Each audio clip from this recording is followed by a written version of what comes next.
नमस्ते मैथलीट्स। मेरा नाम हर्षित संगदार है और आप मुझे देख रहे हैं मेरे यूट्यूब चैनल द मैथलीट पेपर। आज इस वीडियो में हम प्रश्नावली 3.1 हल करने जा रहे हैं। इससे पहले आपने पिछली वीडियो में चैप्टर 3 का इंट्रोडक्शन देखा है और 3.1 प्रश्नावली से संबंधित जो भी हमारे उदाहरण हैं उनको आप देख चुके हैं। और अगर आपने नहीं देखे हैं तो मैं इस वीडियो के डिस्क्रिप्शन में उसकी लिंक डाल दूंगा, उसको आप जरूर देखें। उसको देखने से आपको ये प्रश्नावली और ज्यादा आसान लगने वाली है। तो चलिए भाई शुरू करते हैं हम अपना पहला प्रश्न। तो हमारा जो पहला प्रश्न है वो आपको यहाँ पर साइड में दिख रहा होगा। मैं यहाँ पर पढ़ देता हूँ कि एक आव्यूह ए दे रखा है।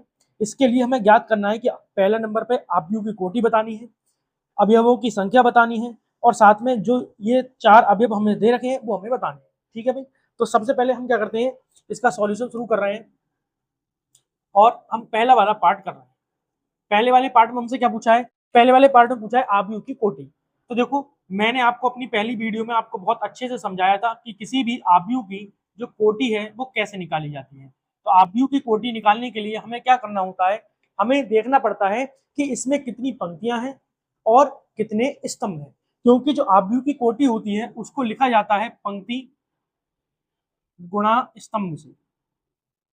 अब पंक्तियों की संख्या कितनी है तो हम देख ले रहे हैं भाई। ये वाली जो रेखाएं कहलाती हैं ये क्या कहलाती है, हमारी पंक्तियां कहलाती हैं। तो पहली पंक्ति, दूसरी पंक्ति और तीसरी पंक्ति, कितनी पंक्तियां हुई भाई, 3 पंक्तियां हुई। अब स्तंभों की बात आ जाए तो अगर हम इस पर ये ऊर्ध्वाधर रेखाएं खींच देंगे, है ना, खड़ी हुई रेखाएं खींच देंगे तो वो हमारी क्या कहलाएंगे, स्तंभ कहलाएंगे। तो बताओ भाई 1 2 3 4, तो यहाँ पर स्तंभों की संख्या कितनी हो गई, 4 हो गई। तो इस प्रकार से इस आव्यूह की जो कोटि हमें प्राप्त हुई वो कितनी प्राप्त हो गई भाई, 3 गुणा में 4। ठीक है। चलिए अब इसका हम दूसरा वाला भाग हल कर रहे हैं। दूसरे भाग में हमसे क्या पूछा गया है, दूसरे भाग में हमसे पूछा गया है अवयवों की संख्या। आपको यहाँ पर दिख रहा होगा क्वेश्चन, और इसमें दूसरे भाग में हमसे पूछ रहे हैं कि इसमें अवयवों की संख्या बताइए। तो अवयवों की संख्या अगर मैं यहाँ पर लिखूं तो देखो मैंने आपको कल बताया था, यानी कि पिछली वीडियो में हमने आपको क्या बताया था कि अवयवों की जो संख्या है उसको निकालने के लिए क्या करो कि जो कोटि दे रखी है इनकी आपस में गुणा कर दो, यानी कि 3 गुणा में 4। तो 3 चौक कितने हो जाएंगे, 12। तो इसमें अवयवों की संख्या कितनी आ जाएगी, 12। या दूसरा काम आप एक और भी कर सकते हैं, क्या कि इन सभी अवयवों को गिन लो। ठीक है। तो इतना काम हम क्यों करेंगे, हमें जब आसान तरीका पता है तो हम वही कर रहे हैं। ठीक। नंबर तीसरा जो पार्ट है उसमें हमें क्या करना है, उसमें हमें अवयव बताने हैं। कौन कौन से, A13 A21। तो देखो हम यहाँ पे लिख दे रहे हैं भाई हमें कौन कौन से बताने हैं, A13 बताना है, A21 बताना है और हमें A33 बताना है, A24 बताना है, A33 बताना है, A24 बताना है और एक हमको बताना है A23, है ना। तो यहाँ लिख देना भाई A23। चलिए इन अवयवों को हमें बताना है। तो देखो ये जो अवयव है, कल यानी कि पिछली वीडियो में हमने आपको क्या बताया था कि जो हमारे अवयव होते हैं उनमें अगर ये 13 और ये दे रखा है तो ये क्या बताता है, ये उनका एड्रेस है। जैसे हम सबका एड्रेस होता है ऐसे ही ये भी उनका क्या है, एड्रेस है। एड्रेस का मतलब पता है। अब अगर हमें 13 बताना है तो देखो A13 हम कैसे बता सकते हैं भाई, A13। तो देखो पहली जो संख्या है वो हमें पंक्ति दर्शा रही है और दूसरी संख्या है वो हमें स्तंभ दर्शा रही है। तो बताओ पहली पंक्ति ये वाली होगी पहली पंक्ति और उसमें तीसरा स्तंभ। तो पहली पंक्ति तीसरा स्तंभ कौन सा व्यव आ गया भाई, ये आ गया। ये कितना है, 19 है। इसकी वैल्यू कितनी हो गई, 19 हो गई, है ना। फिर बताओ दूसरी हमको वैल्यू बतानी है A21 की। तो A21 का मतलब क्या है कि दूसरी पंक्ति। तो दूसरी पंक्ति हमारी ये वाली हो गई दूसरी पंक्ति और उसमें पहला स्तंभ, दूसरी पंक्ति पहला स्तंभ कौन सा व्यव हो गया बेटा, 35। इसका आंसर कितना हो गया, 35। अब देखो आसानी से आप कर पा रहे होंगे, है ना, इतने आसान सवाल हमारे ये हैं। फिर A33, तो A33 भी कैसे बताएं, तो 33 का मतलब है तीसरी पंक्ति तीसरा स्तंभ। तो देखो तीसरी पंक्ति और तीसरा स्तंभ, तीसरा स्तंभ क्या हो गया बेटा, -5। अब अगला क्या है बेटा, A24। तो A24 निकालने के लिए हम क्या करेंगे भाई कि दूसरी पंक्ति और चौथा स्तंभ, दूसरी पंक्ति ये हो गई और चौथा स्तंभ हमारा ये वाला है। तो कौन सा व्यवहार जाएगा, 12। तो यहाँ पर यह आएगा भाई 12। ठीक है।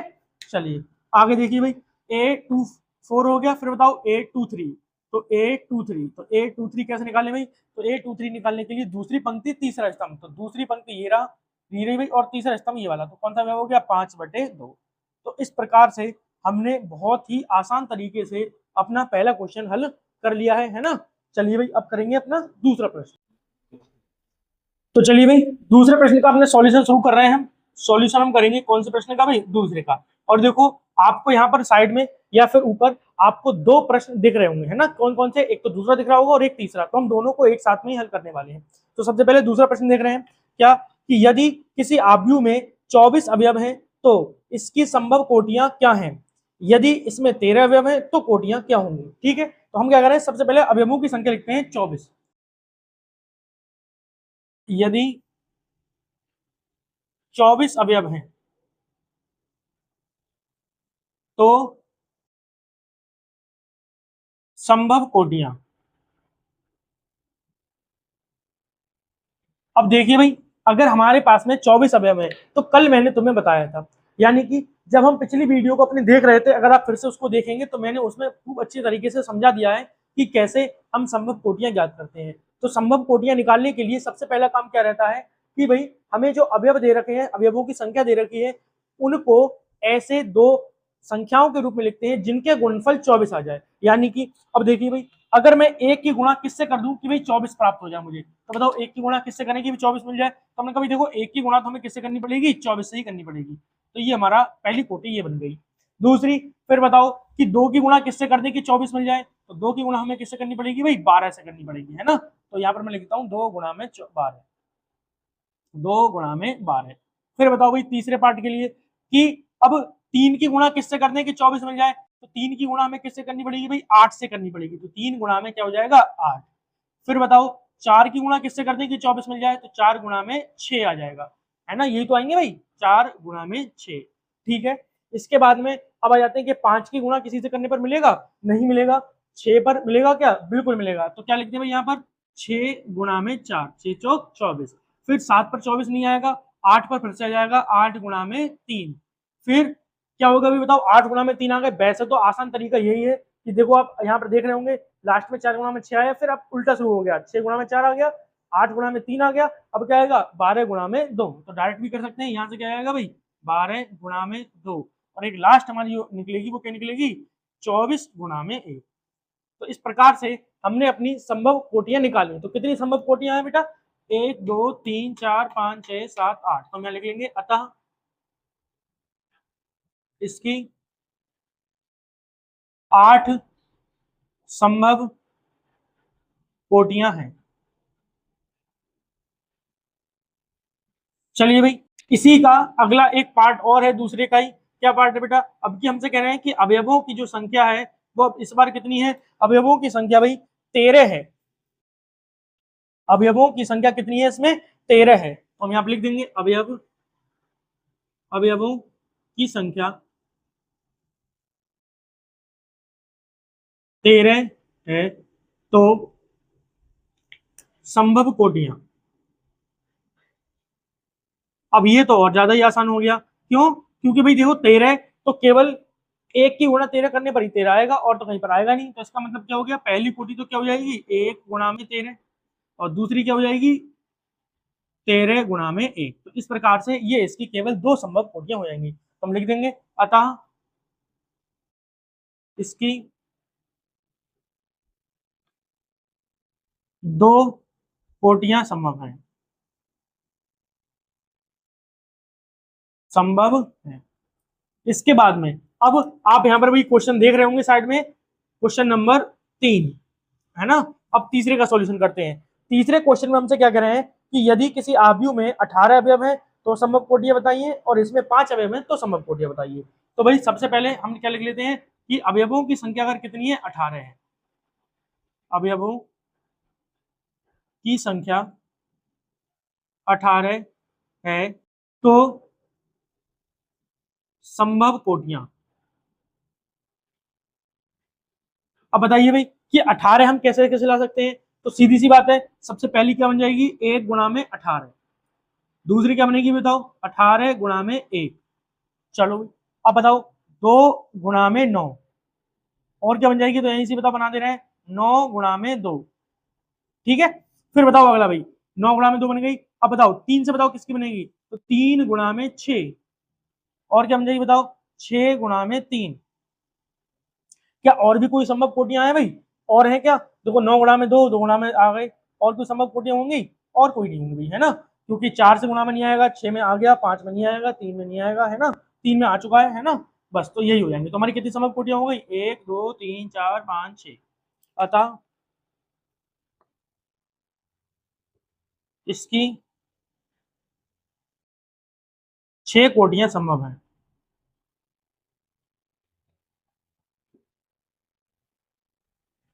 अच्छा, अगर यहां से इसी के दूसरे पार्ट में अवयव कितने हो जाए, अब की बार अवयव कितने हैं, अवयवों की संख्या कितनी है भाई, 5 है ना।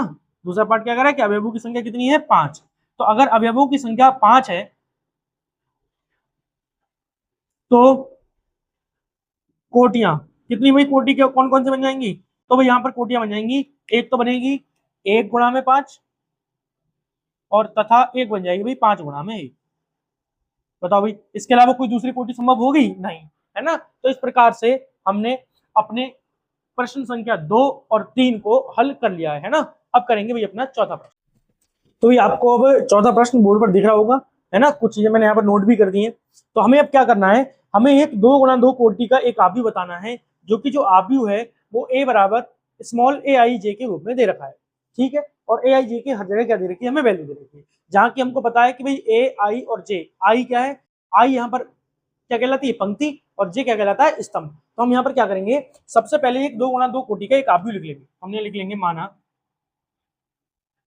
ए बराबर, अब 2 गुणा 2 कोटि का लिख रहे हैं, तो भाई सबसे पहले पंक्ति की संख्या भी 2 और स्तंभों की संख्या भी 2। तो यहाँ पर क्या आएगा, ए 1 1 आ जाएगा, ए 1 2 आ जाएगा, ए 2 1 आ जाएगा, और ए 2 2 आ जाएगा। यानी कि इन तीनों पार्ट में, जो 3 पार्ट हम देख रहे हैं, इन सभी में हमें ए 1 1 की वैल्यू बतानी है, ए 1 2 की, ए 2 1 की, और ए 2 2 की। फिर हमारा क्या हो जाएगा भाई, एक काफी बनके तैयार हो जाएगा।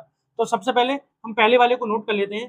पहला वाला हमें दे रखा है ए आई जे बराबर आई प्लस जे का होल स्क्वायर बटे में 2, ठीक है भाई। तो इसको सॉल्व करते हैं। तो जरा बताओ भाई, सबसे पहले हम क्या निकाल ले रहे हैं, ए 1 1 की वैल्यू, ए 1 1 निकालना है हमको, ए 1 2 निकालना है, ए 1 3 निकालना है, और सॉरी 1 3 नहीं, ए 2 1 निकालना है, और ए 2 2 निकालना है, ठीक है भाई। तो निकालते हैं जरा इनकी वैल्यू। तो बताओ ए 1 1 कैसे निकलेगा, तो आई की जगह 1 रख दो, जे की जगह 1 रख दो, इसका स्क्वायर और बटे में 2, 1 और 1 2, 2 का स्क्वायर कितना हो जाएगा, 4 बटे में 2, 2 दूनी 4। तो ये वैल्यू कितनी आ गई भाई, 2 आ गई, सही है।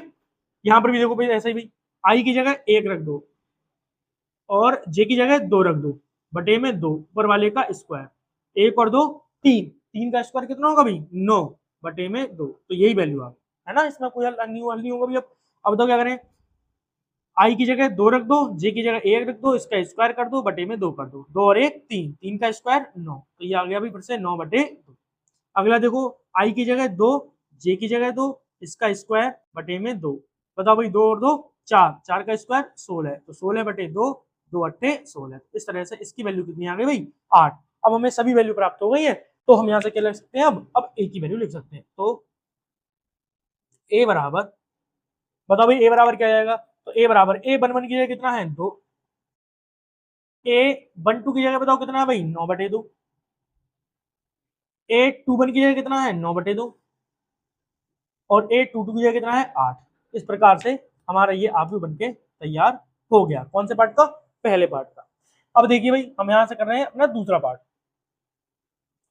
दूसरे पार्ट में ए आई जे की वैल्यू यही दे रखी है ना, ए आई जे बराबर दे रखा है आई बटे में जे। अब बताओ भाई, फिर से हमें क्या क्या निकालना है, हमें निकालना है ए 1 1 निकालना है, ए 1 2 निकालना है, ए 2 1 निकालना है, और ए 2 2 निकालना है, ठीक है। चलो देखो भाई, अगर दोनों चीजें एक एक है तो 1 बटे में 1 आ जाएगा और वैल्यू 1 आ जाएगी। अगर आई की वैल्यू 1 है, जे की वैल्यू 2 है, तो ये वैल्यू 1 बटे 2 हो जाएगी। अगर आई की वैल्यू 2 है और ए की वैल्यू, आई जे की वैल्यू 1 है, तो ये 2 आ जाएगी वैल्यू। और अगर दोनों की वैल्यू 2 2 है, तो 2 बटे 2 यानी कि वैल्यू फिर से क्या आ जाएगी, 1 आ जाएगी, है ना। तो यहाँ से भी हम आराम से अब अपना मान लिख सकते हैं, किसका भाई, ए का। तो ए का मान कितना आ जाएगा भाई, यहाँ से आ जाएगा भाई 1 रहेगा, फिर ए 1 2 क्या रहेगा, 1 बटे 2, ए 2 1 क्या रहेगा भाई, 2, और ये आ जाएगा 1। इस तरह से ये भी हमारा एक मान निकल कर आ गया। अब अगला मान, अगला किसका भाई, तीसरा पार्ट।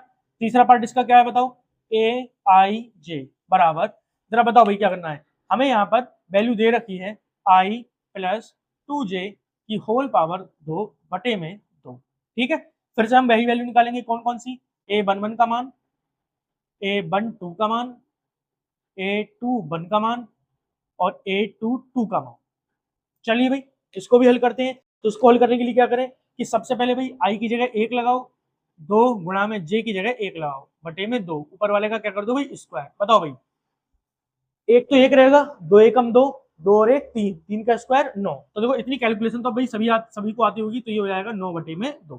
ठीक है, फिर a12 निकालना है, आई की जगह 1 लगाओ, 2 गुणा में जे की जगह 2 लगा दो, इसका स्क्वायर कर दो बटे में 2 लिख दो, बराबर में क्या आएगा बताओ, 2 दूनी 4, 4 और 1 5, 5 का स्क्वायर 25, तो ये आ जाएगा भाई 25 और बटे में 2। अगली वैल्यू देखो बेटा, तो इसके लिए हम क्या करें, आई की जगह लगाएंगे 2 प्लस 2 गुणा में 1 बटे में 2, ऊपर वाले का स्क्वायर। बताओ भाई, 2 एकम 2, 2 और 2 4, 4 का स्क्वायर कितना हो गया भाई 16, तो यहाँ पर आ जाएगा भाई 16 बटे में 2, है ना, और 2 से काटेंगे 2 अट्ठे 16, तो इसका मान कितना आ जाएगा भाई 8। अब अगली वैल्यू 2 2 लगाएंगे, तो 2 2 लगाएंगे तो बताओ बेटा, आई की जगह 2 प्लस 2 गुणा में जे की जगह भी 2, ऊपर वाले का स्क्वायर बटे में 2। बताओ भाई यहाँ पर क्या आ जाएगा, 2 दूनी 4, 4 और 2 6, 6 का स्क्वायर 36 बटे में 2, काट दो भाई 18, तो ये वैल्यू कितनी आ गई 18 आ जाएगी, है ना। अब इस प्रकार से अब हम किसका मान लिख सकते हैं, ए का मान, ए का मान लिख दो भाई। तो ए का मान कैसे लिखें, सबसे पहले क्या लिखेंगे हम, सबसे पहले लिखेंगे a11 की वैल्यू 9 बटे में 2, फिर लिखेंगे a12 इसकी वैल्यू 25 बटे में 2, फिर क्या लिखेंगे a21 इसकी वैल्यू 8 और a22 इसकी वैल्यू 18। तो भाई ये हमारे प्रश्न संख्या 4 के तीनों खंड हल हो गए हैं, है ना। तो चलिए भाई अब अपना करेंगे अगला प्रश्न, यानी कि प्रश्न नंबर 5। तो भाई इस प्रश्न संख्या 5 में जो कि आपको ऊपर दिख रहा होगा, इसमें हमें क्या करना है, हमें पिछले वाले क्वेश्चन की तरह ही हमें आव्यूह ज्ञात करना है, लेकिन अब की बार आव्यूह की कोटि बदल दी गई है। अब की बार कितनी भी कोटि 3 गुणा में 4 है ना, और हमको आव्यूह उसको ज्ञात करना है, और यहाँ पर पहला पार्ट है और ये इसका दूसरा पार्ट है। अब देखो, तो सबसे पहला काम हम क्या करेंगे, हम मान लेंगे, क्या मानेंगे भाई, एक 3 गुणा 4 कोटि का एक आव्यूह मान लेते हैं। तो भाई 3 गुणा 4 कोटि का मतलब क्या हो गया कि उसमें पंक्तियों की संख्या कितनी रहेगी 3, लेकिन स्तंभ की संख्या कितनी रहेगी 4। ठीक है भाई, तो जरा देखो मैं यहाँ पर क्या करता हूँ, पहले पंक्ति लिख लेता हूँ। तो बताओ पंक्ति कौन कौन सी बनेगी, सबसे पहले a11 a21 और a31, 3 पंक्ति हो गई।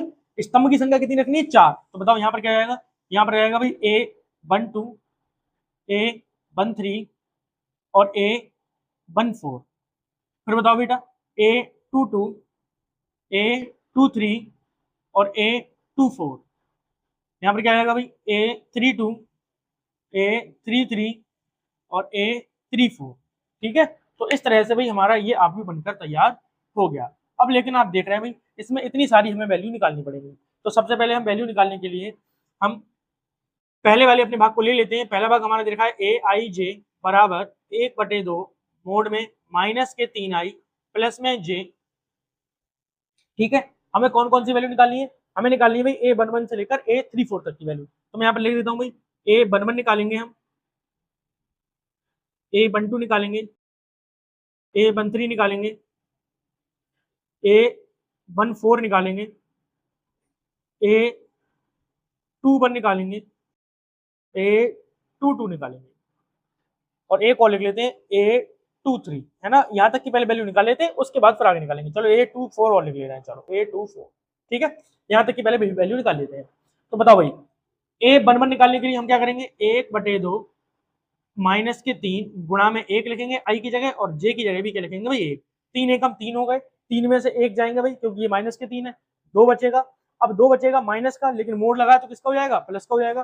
कुल मिलाकर मैं डायरेक्ट लिख रहा हूँ भाई 1/2 गुणा में, क्योंकि मोड का काम क्या है, असल में मोड का काम है किसी भी ऋणात्मक संख्या को धनात्मक बना देना।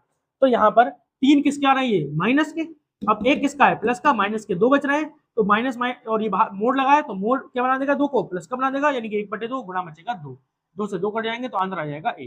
ठीक है भाई, चलिए a12, तो 12 के लिए बताओ माइनस के 3 गुणा में आई की जगह तो 1 लगाएंगे, है ना, और लेकिन जे की जगह कितना आ जाएगा, की बार 2 आ जाएगा।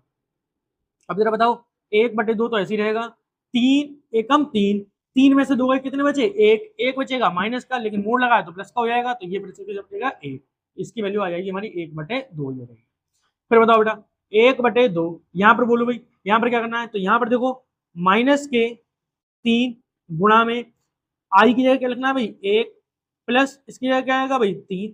अब बताओ 1/2, 3 एकम 3 माइनस का 3 प्लस का 3 जीरो हो गए, तो यहाँ पर जीरो बच गया और ये वैल्यू कितनी आ गई, जीरो आ गई। ठीक है, चलिए अगली वैल्यू निकालते हैं। तो देखो 1/2 यहाँ पर बताओ बेटा आई की जगह 1, तो माइनस के 3 गुणा में 1 प्लस में कितने आ गए 4 आ गए, 4 3 एकम 3, 4 में से 3 गए 1 बचे, प्लस का ही बचेगा, तो ये आ जाएगा 1/2 गुणा में 1 और ये वैल्यू आ गई 1/2। ठीक है, चलिए अगली वैल्यू निकालते हैं भाई 1/2।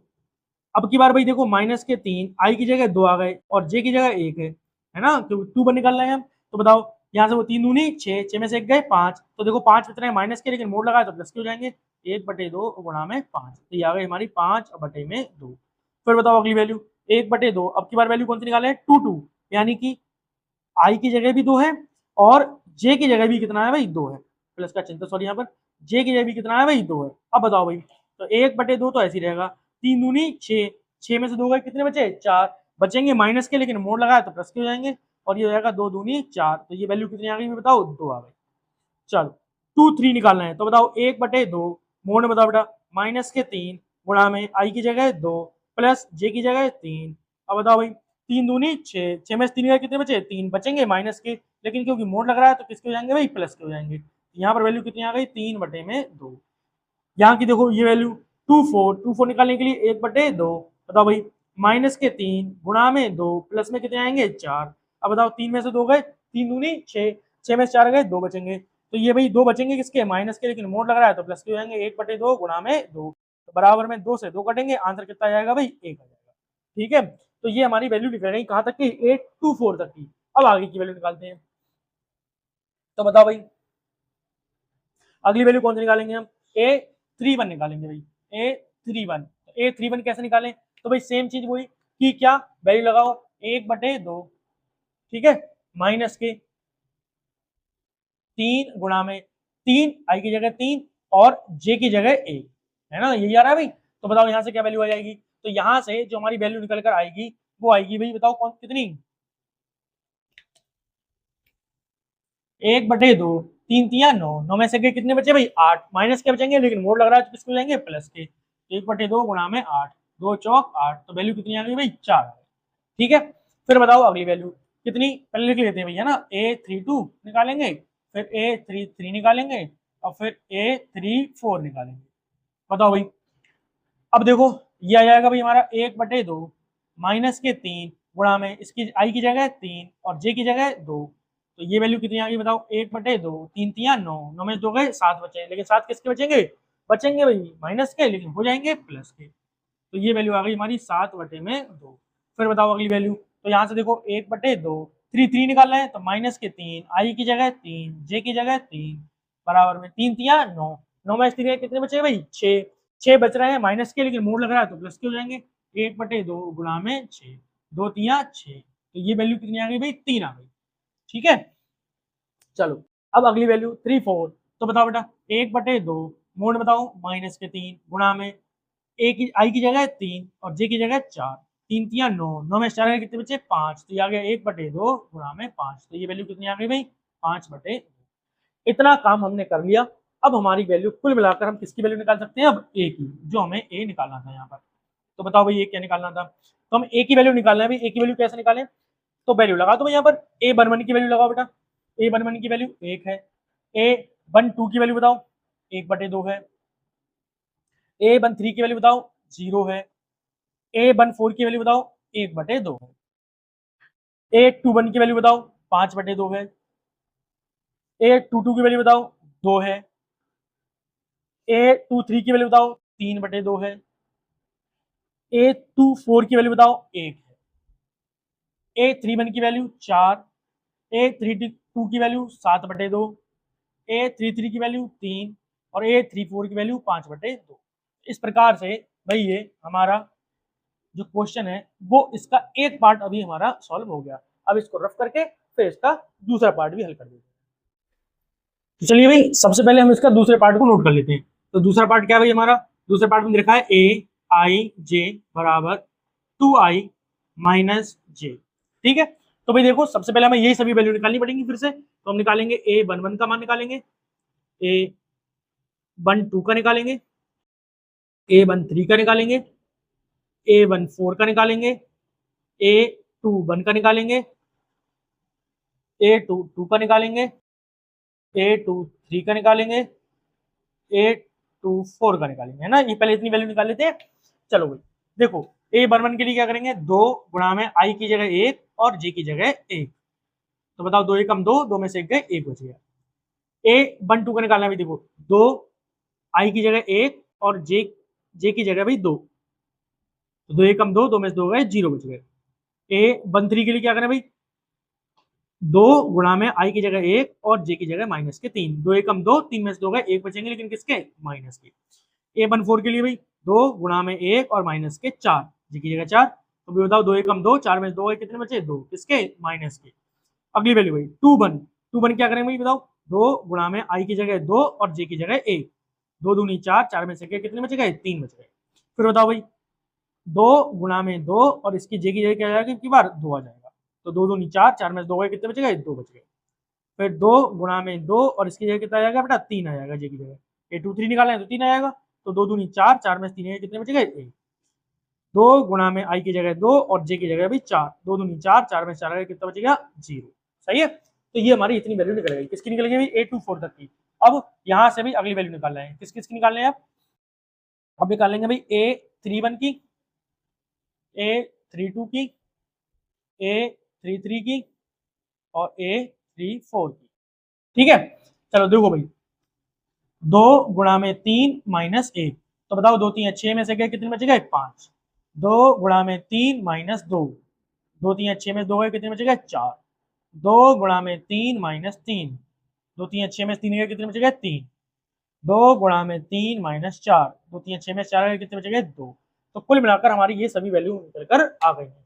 जब आ गई है वैल्यू, तो हम यहाँ से किसकी वैल्यू निकाल लेते हैं भाई, ए की वैल्यू निकाल लेते हैं। ए बराबर, सबसे पहले भाई किसके लिखा है, a11, a11 की वैल्यू 1, a12 की वैल्यू 0, a13 की वैल्यू -1, a14 की वैल्यू माइनस के 2, a21 की वैल्यू 3, a22 की वैल्यू 2, a23 की वैल्यू 1, a24 की वैल्यू 4, सॉरी 0, a31 की वैल्यू 5, a32 की वैल्यू 4, a33 की वैल्यू 3 और a34 की वैल्यू 2। तो इस प्रकार से भाई हमारी ये पूरी वैल्यू निकल कर आ गई। तो अब हमारा 5वां प्रश्न कंप्लीट हो गया है ना भाई। अब चलो अब शुरू करेंगे अपना 6वां प्रश्न, है ना, छठा। चलिए भाई, छठा प्रश्न हम आपको बोर्ड पर लिख दिया है, अब आपको दिख रहा होगा भी छठा प्रश्न। छठा जो प्रश्न है वो भी आपको याद आ रहा होगा, जो हमने पिछली वीडियो अपनी इंट्रोडक्शन वाली दी है, उसमें हमने आपको पढ़ाए थे समान आव्यूह, है ना। तो ये जो है समान आव्यूह से संबंधित सवाल है। तो समान आव्यूह में क्या होता था कि इन आव्यूहों की संगत अवयवों की तुलना कर देते थे हम। तो देखो इसका सॉल्यूशन शुरू कर रहे हैं और हम सबसे पहले नोट कर रहे हैं इसका पहला पहला भाग। पहले भाग में क्या दे रखा है बताओ, इसमें दे रखा है 4 x 3 5 बराबर में y 1 z 5। चले गई। अब देखो कि इन दोनों आव्यूह को हमें समान दे रखा है, तो हम यहाँ पर क्या करेंगे कि संगत अवयवों की क्या कर देंगे तुलना। तो हम यहाँ पर लिख देंगे संगत अवयवों की तुलना करने पर। अभी अब तुलना करेंगे तो बताओ भाई ये 4 किसके बराबर होगा, y के बराबर होगा। हमें सभी में क्या निकाला है, x y z के मान ही तो निकालना है। ठीक है, तो हम यहाँ पर क्या लिख देंगे, तो 4 जो बराबर होगा किसके, y के, तो यानी कि पहली वैल्यू हम तुरंत तुरंत लिख देंगे y बराबर 4। निकल आई भाई। फिर बताओ x किसके बराबर है, 1 के बराबर है, तो बताओ x बराबर क्या आ गया, 1 आ गया। और बताओ भाई z किसके बराबर है, 3 के बराबर है, तो z बराबर कितना आ गया, 3। तो इस प्रकार से भाई इस वाले सवाल में तो डायरेक्ट ही देखो वैल्यू निकल आई, है ना। तो देखो कितने आसान सवाल हमारे यहाँ पर बन रहे हैं। फिर इसका दूसरा भाग नोट करते हैं भाई। तो दूसरे भाग में क्या दे रखा है, दूसरे भाग में दे रखा है भाई x प्लस में y 5 प्लस जेड 2 और साथ में एक्स वाई, ये बराबर है 6 5 2 8। यहां पर भी हम क्या करेंगे कि संगत अवयवों की क्या कर देंगे, तुलना। तो लिख दे रहे हैं भाई संगत अवयवों की तुलना करने पर।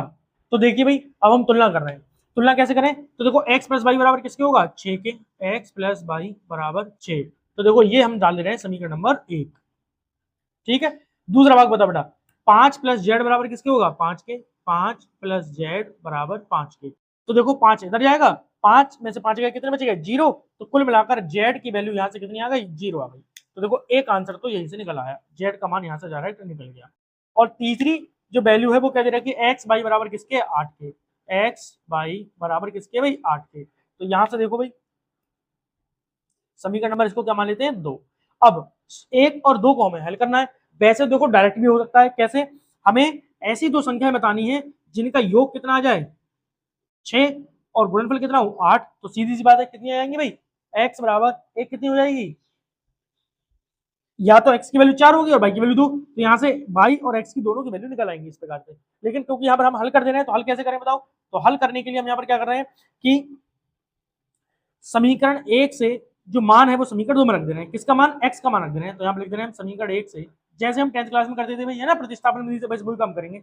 समीकरण 1 से x का मान 2 में रखने पर, तो बताओ x का मान आएगा क्या, यहां से x का मान आएगा भाई 6 माइनस 22। तो x की जगह लिख देंगे हम 6 माइनस 22, और 22 तो है ही बराबर में 8। अब देख लो भाई कितने हो गए, ये 6 हो गए, माइनस के कितने हो गए, 22 हो गए, और बराबर में कितने आएंगे हमारे, 8 है। सबको उधर ले जाते हैं तो 22 प्लस का हो जाएगा, माइनस के 6 हो जाएंगे और प्लस के 8 हो जाएंगे, बराबर में 0। गुणा करने पर कितने आ जाए भाई, गुणा करने पर कितने आ जाए, 8, और जोड़ने पर कितने आ जाए, 6। 4 दूनी 8, 4 और 2 6। तो कुल मिलाकर इसके जो गुणनफल बनेंगे वो कौन कौन से बनेंगे भाई, वो बनेंगे बाई माइनस 22, बाई माइनस 4 और बाई माइनस 2 बराबर में 0। तो यहां से देखो बाई के दो मान आ जाएंगे, या तो बाई का मान कितना आएगा, 4, और या फिर 2। तो हम यहां से फिर डायरेक्ट भी लिख सकते हैं क्या, देखो बाई का मान या तो 4 आ रहा है या बाई बराबर 2। अब देखो अगर बाई की वैल्यू 4 है तो एक्स का मान 2 आ जाएगा, और अगर बाई की वैल्यू 2 है तो एक्स का मान कितना आ जाएगा, 4 आ जाएगा, है ना। अब यहाँ पर लिख दे रहे हैं हम साइड में, क्या लिख दे रहे हैं, यदि बाई बराबर 4, तो अगर बाई बराबर 4 रखोगे तो एक्स बराबर क्या आएगा, 2। तो एक्स बराबर 2, तथा यदि बाई बराबर 2 तो एक्स बराबर कितना आएगा, 4। ठीक है, तो यहां से हमारे दोनों मान यहां से प्राप्त हो गए। ठीक, चलो अब आ जाते हैं अपने तीसरे वाले भाग पर। तीसरा भाग क्या है भाई, तीसरे भाग में दे रहे हैं भाई x plus y plus z, x plus z y plus z, ये जो वैल्यू है वो किसके बराबर है, 9 5 7। तो हम क्या लिख देंगे फिर से अपनी वही लाइन कि संगत अवयवों की तुलना करने पर,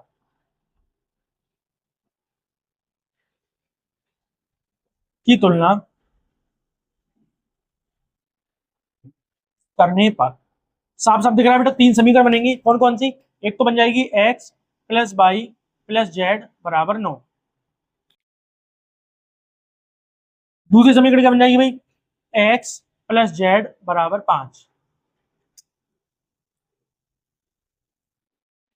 तीसरी समीकरण क्या बनेगी, वाई प्लस जेड बराबर 7।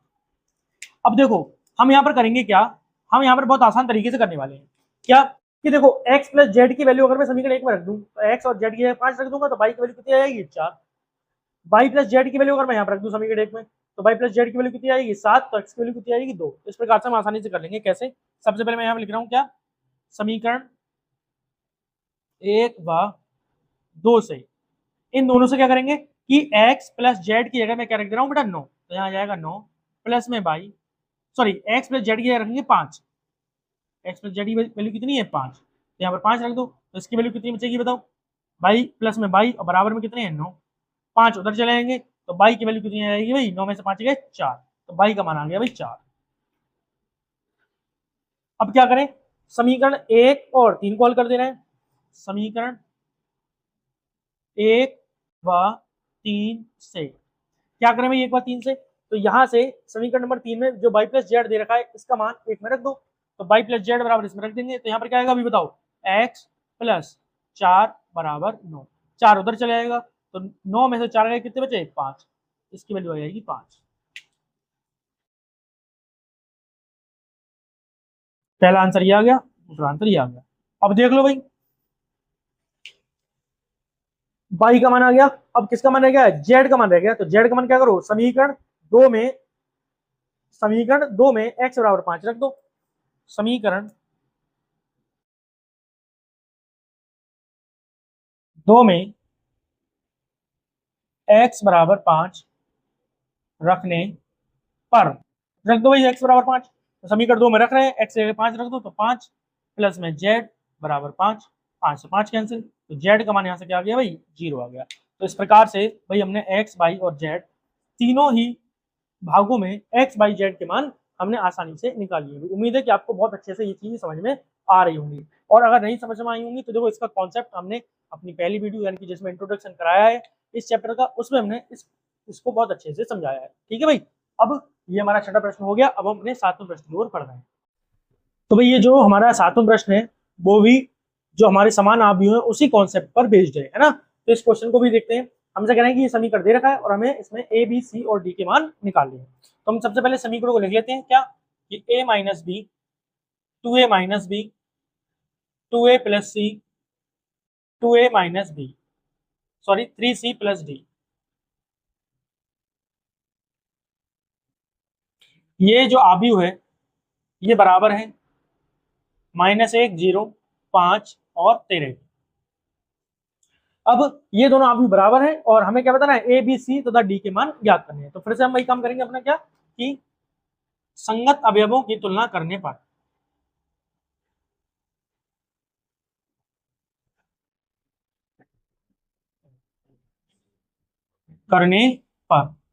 तो कर देते हैं भाई तुलना। फिर से बताओ कि a माइनस बी बराबर किसके होगा, -1 के, और ये बन जाएगी समीकरण number A. 2a minus B ये किसके बराबर होगा बताओ, 0 के, और ये बन जाएगी समीकरण नंबर 2। 2a प्लस सी ये बराबर होगा 5 के, और ये समीकरण नंबर 3। और लास्ट समीकरण हमारी बनेगी 3c प्लस में डी, और ये बराबर होगा 13 के, और ये बन जाएगी हमारी समीकरण नंबर 4। ठीक है भाई, अब देखो समीकरण 1 और 2 को हम आसानी से हल कर सकते हैं। कैसे, कि समीकरण 1 में से अगर 2 को हम घटा दें तो भाई घटाने पर इस बार ये वाले चिन्ह बदल जाएंगे, है ना। तो बताओ क्या बचेगा, तो मैं यहाँ पर लिख देता हूं समीकरण 1 माइनस समीकरण 2, यानी कि समीकरण 1 तुम ये भी लिख सकते हो भाई समीकरण 1 व 2 को हल करने पर, है ना। मैं यहाँ पर ऐसे लिख रहा हूँ, तो बताओ क्या होगा भाई, तो a माइनस बी, देखो जब यहाँ पर इसको घटाओगे तो ये वाला चिन्ह किसका बन जाएगा, प्लस का, यहाँ पर क्या जाएगा माइनस, तो देखो b से b तो कट जाएगा, a और ये माइनस के 2 है तो बचेगा माइनस का a, यहाँ पर माइनस का 1 है और माइनस 0, 0 से कोई फर्क पड़ेगा नहीं तो बराबर बचेगा माइनस का 1, माइनस से माइनस कैंसिल हो जाएगा, तो a का जो मान आ जाएगा वो आ जाएगा 1। इस प्रकार से यहाँ पर a का मान बहुत ही आसानी से समीकरण 1 और 2 को हल करने से प्राप्त हो रहा है। और अगर a का मान 1 आ जाएगा तो a का मान यहाँ पर रख दो, अब a का मान यहाँ पर रखोगे तो माइनस का 1, ये 1 आ जाएगा, 1 उधर जाएगा, माइनस का 1 हो जाएगा, तो बताओ b का मान कितना बचेगा। तो अगर मैं यहाँ पर a का मान समीकरण 1 में रखने पर, तो अगर मैं समीकरण 1 में भाई मान रख दे रहा हूँ 1 का, तो बताओ क्या बचेगा, 1 माइनस बी बराबर में -1, 1 उधर जाएगा, माइनस के बी बराबर में -1 और -1, माइनस का हो जाएगा उधर जाके, तो माइनस के बी बराबर हो गया माइनस के 2, माइनस से माइनस कैंसिल, बी का मान कितना जाएगा भाई 2। तो इस प्रकार से जो हमारा बी का मान आ गया वो कितना आ गया, 2 आ गया। एक मान हमारा यहाँ से हासिल हमें हो गया। अब अगर ए का मान उठा के 3 में रख दिया जाए, देखो भाई ए का मान समीकरण 3 में रखने पर, तो भाई समीकरण 3 में रख दे रहे हैं ए का मान, तो ए का मान अगर हम समीकरण नंबर 3 में रख रहे हैं तो ए का मान 1 आया है, समीकरण 3 ये रही, तो 2 गुणा में 1 प्लस में सी बराबर 5, तो 2 एकम 2 उधर जाएगा माइनस का हो जाएगा, तो सी बराबर 5 माइनस 2, तो सी का मान यहाँ से कितना बच गया 3, तो ये हमारा सी का मान निकल कर आ गया। ठीक है भाई, अब अगर सी का मान उठा के हम किस में रख दें, समीकरण नंबर 4 में, सी का मान समीकरण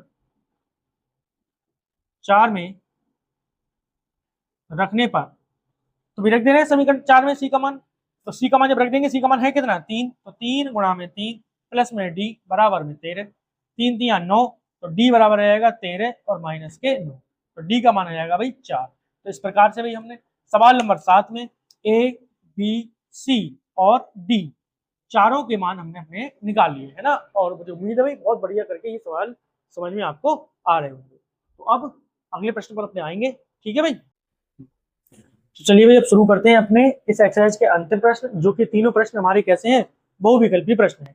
देखिए भाई, सबसे पहला जो 8वां प्रश्न है हमारा, 8वां प्रश्न ये दे रहे हैं कि ए बराबर ए आई जे जिसकी कोटि m गुणा n है एक वर्गाकृ है। तो हमसे कह रहे हैं यदि ऐसा कब संभव है, तो देखो जो हमने कल की वीडियो में, जो हमारी पहली वीडियो थी इस चैप्टर की, उसमें जो हमने बताया है, सबसे पहली बात हमने ये बताई है कि वर्गाकृ कब होते हैं, जब उनकी पंक्ति और स्तंभों की संख्या कैसी हो जाए, बराबर हो जाए, यानी कि m बराबर किसके हो, n के, तो इसका आंसर क्या हो जाएगा, m बराबर n। ठीक है, अगला हमारा प्रश्न है कि x तथा y के किन मानों के लिए इन आव्यूहों के जो युग्म है वो कैसे हैं, समान है। तो मैं यहाँ पर क्या करता हूँ कि इसमें हालांकि प्रश्न में बराबर का चिन्ह नहीं दे रखा है, लेकिन अगर समान हमें दर्शानी है तो बराबर का क्या लगाना पड़ेगा, मैं चिन्ह लगाना पड़ेगा। तो मैं सॉल्व करने के लिए यहाँ पर बराबर का चिन्ह लगा देता हूँ। अब देखो भाई, अगर बराबर का चिन्ह लग गया, इसका मतलब क्या होगा कि 3x प्लस में जो 7 है वो बराबर किसके होंगे, 0 के। तो यहां से बताओ 7 माइनस के होंगे उधर जाके, और बटे में क्या आएगा 3, तो x की वैल्यू आ रही है माइनस के 7/3। तो देखो x की वैल्यू पहली बात तो आपको यही समझ में आना चाहिए कि x की वैल्यू ऐसे कहीं पर भी नहीं दिखाई गई है, -1/3 है, -1/3 है, -2/3 है, 7/3 है ही नहीं, और जब ये आ रही है तो इसका मतलब इसका कौन सा ऑप्शन सही होगा, बी ऑप्शन सही हो जाएगा। लेकिन रुक जाओ, एक बार सॉल्व और कर लेते हैं। अब किससे सॉल्व करेंगे, हम यहाँ से सॉल्व करेंगे।